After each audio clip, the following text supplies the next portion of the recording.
Hey guys, welcome to our podcast. It is Your 20s in the 2020s. I'm Manal, this is Zed. Zed, why don't you introduce yourself first? So, hi guys, I'm Zed. I'm 25 years old and I graduated in the summer of 2024. I am currently employed as a data analyst. I work in US healthcare tech. And also on the side, I love to just build applications and products out of ideas that I get. And that's basically what I do. I live in Islamabad.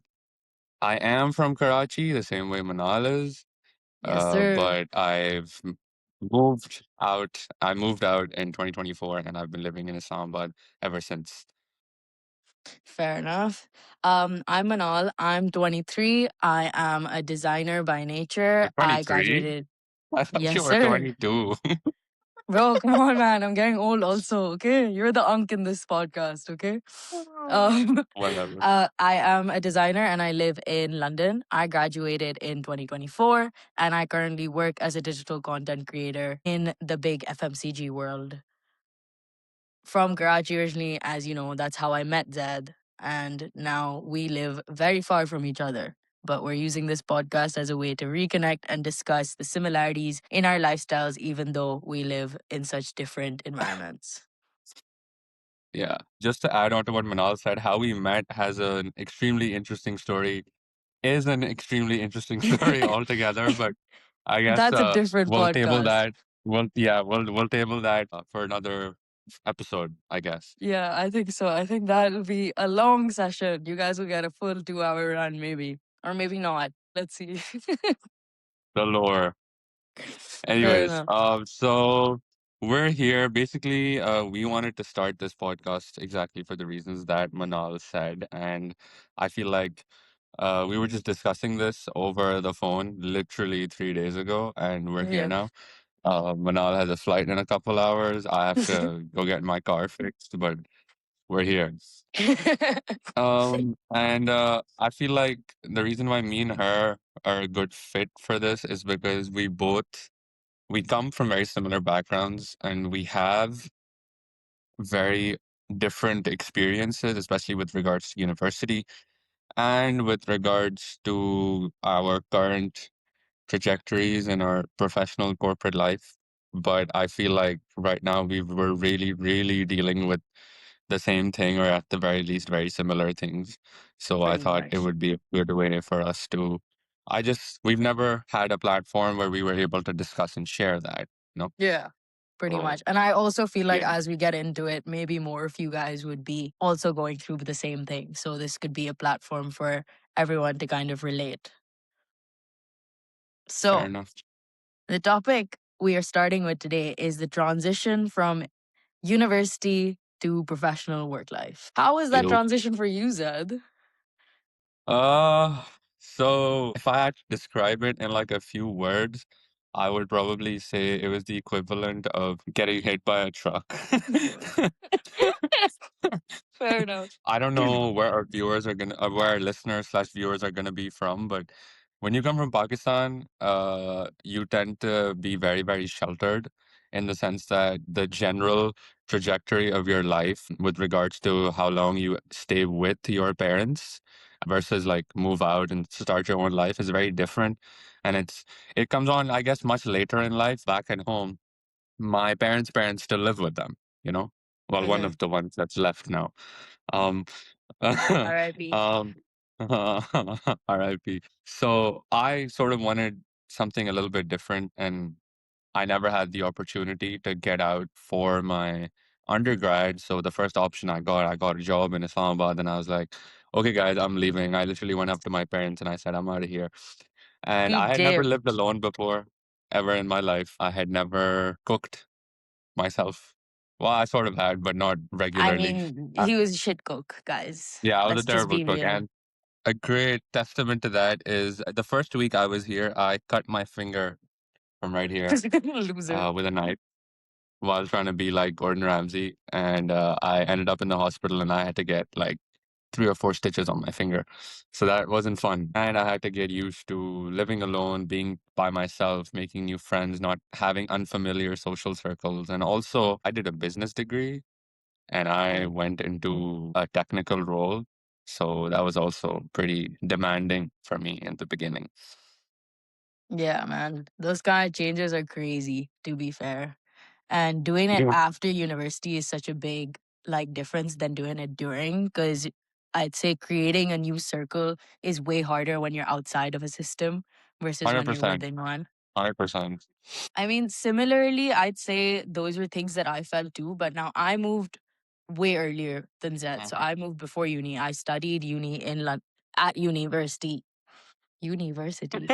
I studied I studied at uni in London, Uh-huh. and getting having to move, especially like when it was like right after COVID 2021, everyone was isolating. Things were like really weird, having to move abroad alone as well and just restart life while also everyone else is restarting their socializing again.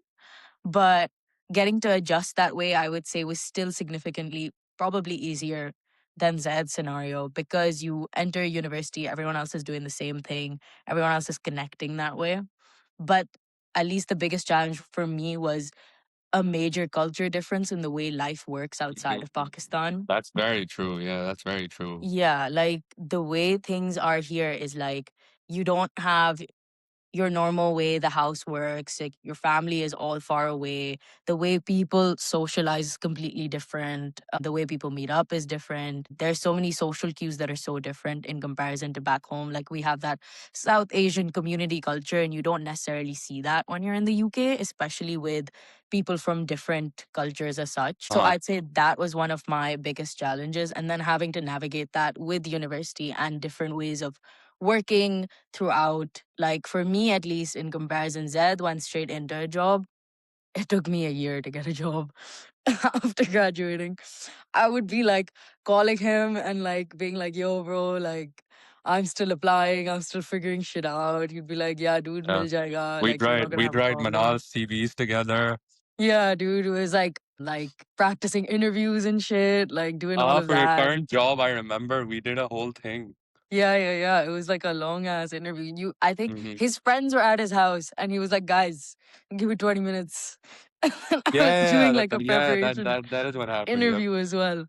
So Yep. like he's my G on that level, and it did help me get that job, and that's the job I have now. But that market is just so hard, and that transition was, I'd say, really long and really, I'd say, different for me versus him, but also still difficult.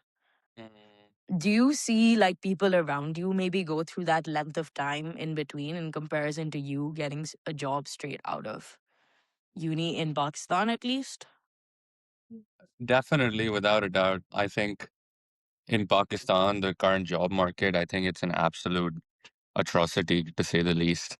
Same. Um, and I know for a fact from your experience that it's very similar over there. So maybe it's a global epidemic. I don't know. But first, I saw it in a lot of my friends. So if I look back to when I initially moved to Islamabad, I had a number of friends who either did not get a job or did not want to do a job because of how sick they got of applying and getting rejections over and over again. I Hmm. mean, I find some, and I personally find this hilarious. I think it's so funny how all of these companies hire for relatively junior roles, and maybe they're not junior in the sense of the requirements for the role and the years of experience, but the compensation. Yeah. I mean, they'll want everybody wants like 3, 4, 5 years of experience, but then they want to pay you like a fresh graduate, which I think is absolutely ridiculous. And I guess I was a little bit shielded from that initially, Hmm. because I was lucky enough to find a decent job right out of university. Like I had a role before my summer vacations ended, Yeah. but a lot of my friends did not. I know so many people who, if I, for example, I got a job in July of 2024, all of these people struggled till like October, November. So Yeah. many went through different bouts of 1 to 2 months of employment at 2 or 3 different companies until they actually got into a job that they like. So there's just no structure to it. It's complete chaos. Like Oh, yeah. it's a mess. I think it's a complete mess. Dude, it's How the is it for same you? in the UK. It's literally the same. I'd say even though I was technically full time unemployed till the next year, September. I got my offer in Feb. I logically still had four jobs in between that. Plus, as a designer, you can easily tap into the freelancing world. So, those were things that were keeping me busy and keeping me up. But the factor is that having to constantly hustle and then it's still not being enough for an entry level role is insane. Like, at least for me, I don't know about other people. I've been interning and working since I was 16. Like, that CV has been full. It is not getting any more full. Um, Hmm. Yet, because of the fact that I graduated later, those were works during my studies or they were part time, it still puts me in the same category as others. And that's not an issue. But then at the same time, that is enough for someone to be like, well, you're only worth an entry level role. Or even if you are, it's still less because we'd rather pick the senior guy who actually isn't worth the entry level role for this job because they're ready to be paid less.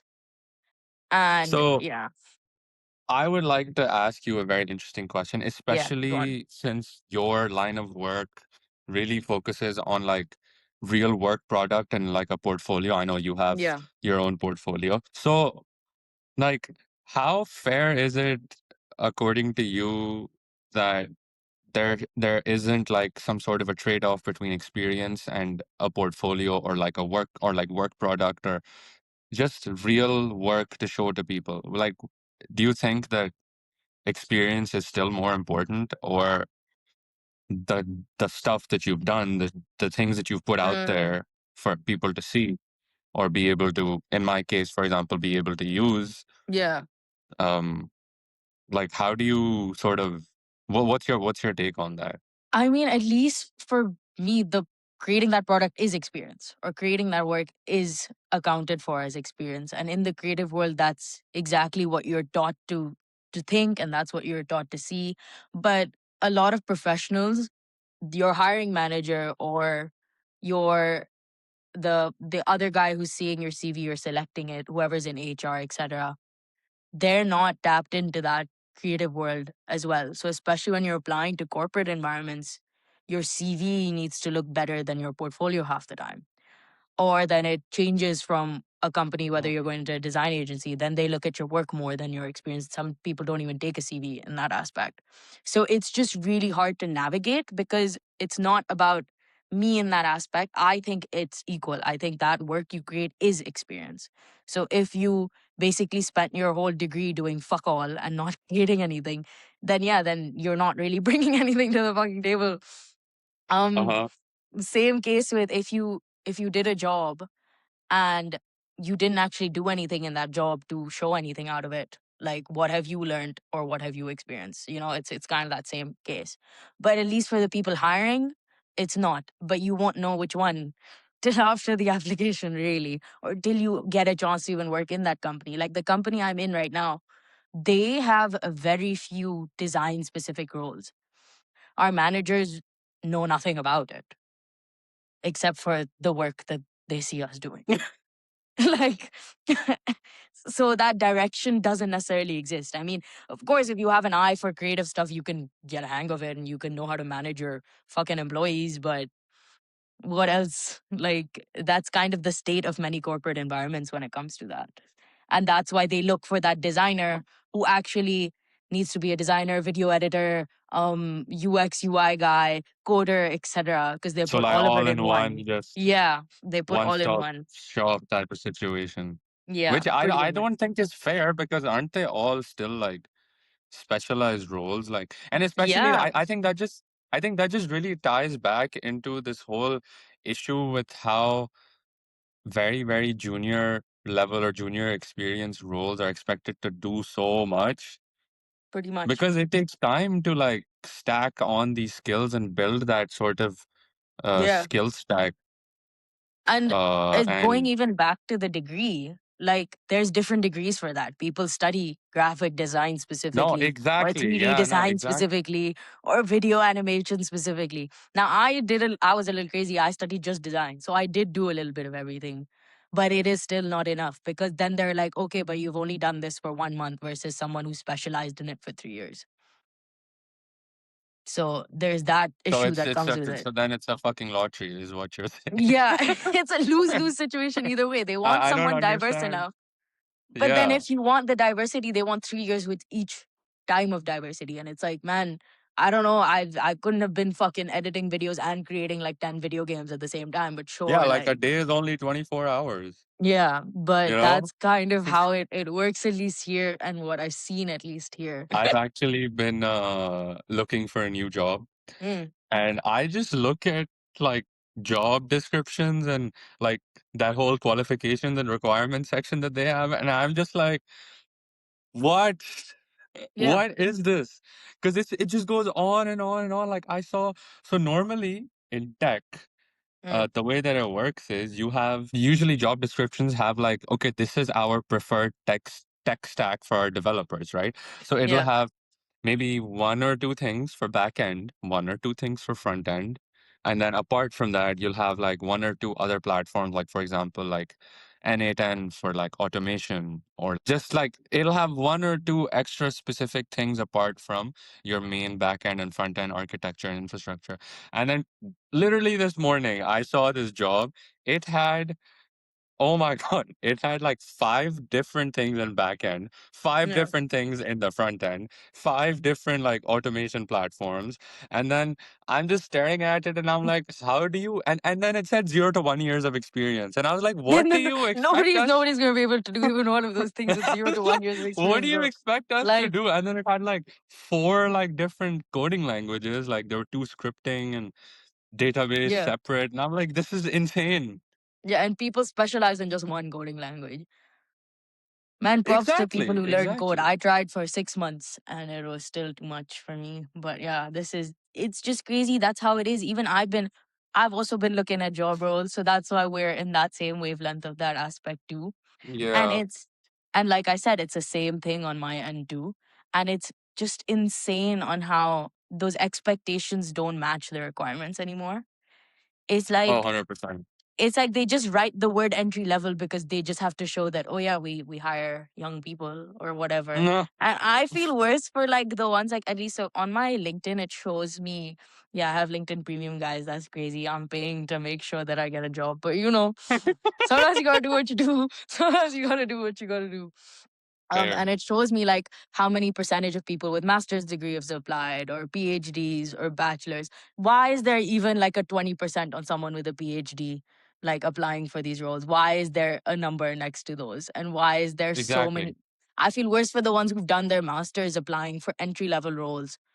Like in that status, like it makes no sense that that organizational development that has existed for years and years and years, do your bachelor's, do your master's, and then you get a great job, is not a thing anymore.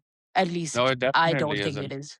I completely agree. And I just feel like the concept of an entry level role, it's just completely distorted now. I don't think it exists anymore. And I guess that has multiple reasons. I think one of the biggest and most obvious and also the most talked about reasons is obviously AI.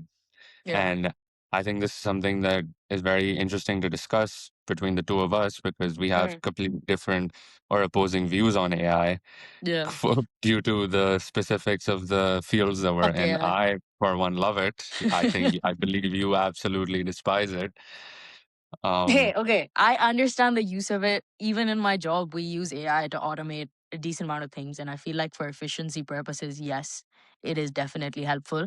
But there's so many things that people are using it incorrectly for. Like job systems, like HR doesn't check like applications anymore. Like oh yeah, people I know. don't read through ATS. it. Like It's all just AI will ATS. ATS it for people. And like maybe to an extent that's fine. But then people are using AI to optimize their fucking CVs for the job, even if they don't have the right experience. And then It's just a mess. it's just a mess of two computers talking back and forth to each other. So how are you even expected to get that interview then? I swear I had an interview recently, and as much as she looked like she saw my CV, I don't think she saw my CV. She was reading through that like right there and then and Oh asking me God. questions. And high key, because I AI optimized it, I was also doing the same thing. But That's what kind of it's proof like is that that for Spider-Man actual meme. like worth? It's like that Spider-Man meme. Yeah, Yeah, pretty exactly. much. Oh So I don't God. get it. Like that doesn't doesn't make sense to me, at least on my end. Like So like again, what I do get it for efficiency. Like if you're getting 500 plus applications, it can be tough to go through Okay, it. but then just Isn't limit that your the number job? of applications you accept. Yeah, have a cutoff. Like That's what my company why does. are we why isn't the whole point of wanting to hire someone new and especially someone young is like new ideas, fresh talent, um fresh perspectives. Like that's generally the whole concept of hiring like Yeah, younger people. That's yeah, why, or at least that's what corporates say. Oh my God, that's why we want younger yeah, talent in the organization. But then like if you're not even gonna try to like aim for quality and you're just going to try to brute force it and go after quantity, then does that isn't that just completely paradoxical and it just yeah. like defeats the purpose? No, I completely agree. Like that's like one thing that I really appreciate that my company does. Like they put a cap on it when they have enough applications. People are constantly going through it, like actual Hmm. people that I know. And it makes sense because the hires they get are actually worthwhile. Hmm. And then it's also the reason the company does really well. But then again, at least in the UK, so we have this thing called graduate schemes and we have like graduate roles and stuff. So it's an opportunity specific for graduates to get a role in. Same thing as an entry level, but now they just call it that, I guess. So that entry level jobs don't have to be Yeah. entry level. But at least the case with my company is because it's still following this old format and it implies to just being, I'd say, efficient yet also caring for their employees in that aspect, let alone so many others. Nobody leaves, which is why I'm also looking for another job because my job is a 1 year contract. Yeah. Um, so those positive environments have decreased so much that 100%. that even 100%. people who have been in a company for so long, maybe they do require change, maybe they do require level up and they can't. They will stay there for years and years and years because the security they get is like way better than tapping into the market again right now. Like Yeah, so for many sure. people who like could necessarily leave and get a better job if circumstances were different will not because they're like, well, I have this job. I'm secure. Like, I'm not going to do this. Yep. No, exactly. I completely agree. And I think it's something I'm literally going through right now because I hate my job currently, but in no world am I going to quit it until I have a better role. Yeah. It's not gonna happen. For I HR purposes, he loves his job, guys. Actually, like, he's just saying these things. Nah, bro, I hate it. Fuck that. I'm trying to get out. If anybody needs a data analyst or if anybody needs just reach out to me. I'll send you my CV. I can do a Yeah, bunch of yeah, shit. same guys. Graphic designer. Come on. I Let's can do get a us bunch of jobs, things. guys. This was Um, actually our whole purpose of the podcast. Who would have thought? oh New my God, CV. yeah. This is our extended CV. Yeah. Just us It's hating like on a the job market. universal job application. Yep. Yeah. And then I feel like, at least for me, as much as a university degree is an important stamp to have on your CV, I also don't know if it's worth having at all in the context of its benefits. Like, I feel like its negative aspect is like, oh, if you don't have a university degree, who's going to hire you? But if you do have a university degree, at least they'll see you have one, but they still won't hire you. So, so I how have does a that lot to work? say about this. Yeah. So much to say about this. If I were to just share the trajectory that I've sort of taken, I back in like O levels, Mm, um, I was like all sciences, ad maths, just like a pre-engineering yeah. student. And then in A levels, I had sciences and math again. That's crazy. I could never. I kept math. Sciences, I ditched after year nine. Yeah, I should have done the same thing because I hated that, but that's anyways. And then in university, I completely flipped it and I went into getting a business degree and specialized in like marketing. And Hmm. then now that I'm in in sort of the corporate world, I code, like, I write Yeah. code. I'm a developer and I'm a data analyst. And so if anybody, I think two things are super important. realize here. The first thing is whatever you studied in university definitely does not define your skill set.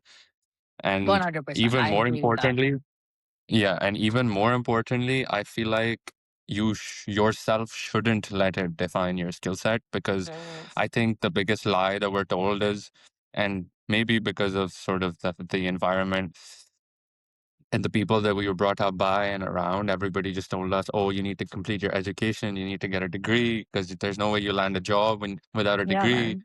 My But parents I sent me know to a whole people, ass other country for that. They were like, exactly, go to exactly. American. Exactly.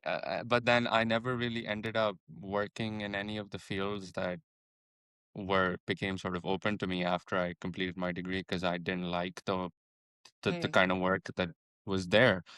And it just wasn't for me. And then I completely pivoted. And at least with regards to the work I do, regardless of whether or not I hate my company, that's a completely different story. I hate corporate America, Yeah. but I do love the things that I do. I do love the work that I do. And if you asked me 2 years ago, I would have been like, you're bullshitting. I would never do that. Yeah. So definitely do not, one big lesson I've learned is do not limit yourself to the things that you learn in courses at university. No, I And completely agree with that for sure. yeah. I'd say at least for me it was a bit different because when you go into the creative world, now of course there's different aspects to it. People sit and study theory of those things, but a lot of degrees are quite practical and it's very do it yourself. So Right. at least for my degree, it was you get as much as you give in. So if you're not doing much, you're not really gonna get the reward for it. And a lot of it Mhm. was surprisingly self-taught. The only aspect that I feel like was, I'd say, difficult for me and in terms of understanding how I am and who I am as a designer was being like, okay, the degree helps, but genuinely the skills I learned, I did not need a tutor for that. Like, Facts. I studied it all like myself and did it myself. Yes, I got aid when required, and yes, it helped to have a mentor and have people around. And I just think it's an important um thing for people to go Okay, through but because like that there's Indians transition on is YouTube, nice. you know? Yeah, but then you can get Like personal mentors. Like I got a mentor outside of university during my final exactly. degree project, and I'd say he helped me like immensely. Now, I love my coding tutors. They're the ones who taught me coding from scratch, man. You had to learn it yourself. I had two amazing baddies who taught me everything, so that was And great. I had dad GPT. GPT. I had Fair dad enough. GPT too. Fair enough. But again, they had nothing to do with any of the courses. Like I actively went up to them and I had to sit with them and do that. Yes, they were Exactly. accessible through my course, but if I just followed my course normally, would I have done that? No. So a lot of it is self-taught, self-led, self-do this. And even after I graduated, my skills developed through that. So I feel like what I have to show as me as a designer and my skill set maybe came 30% from uni and 70% from Hmm. me, which is why I struggle with the fact that it's deemed so important, but also not important. And then the way it's looked at is like, oh, everyone needs a degree, but you can still do these things without one. So, Yeah. So I guess the moral of the story is that it is extremely confusing and it's really difficult. And I also think it's really fucked up how at the young age of 22 or not even 22 if you look back at the beginning of university, 18, yeah, yeah, yeah. you're expected to know exactly what you want to do for the rest of your life. Yeah. And you're supposed to pick and choose and be like, okay, I'm going to do that for however many more 40, 50, 60 years that I'm alive.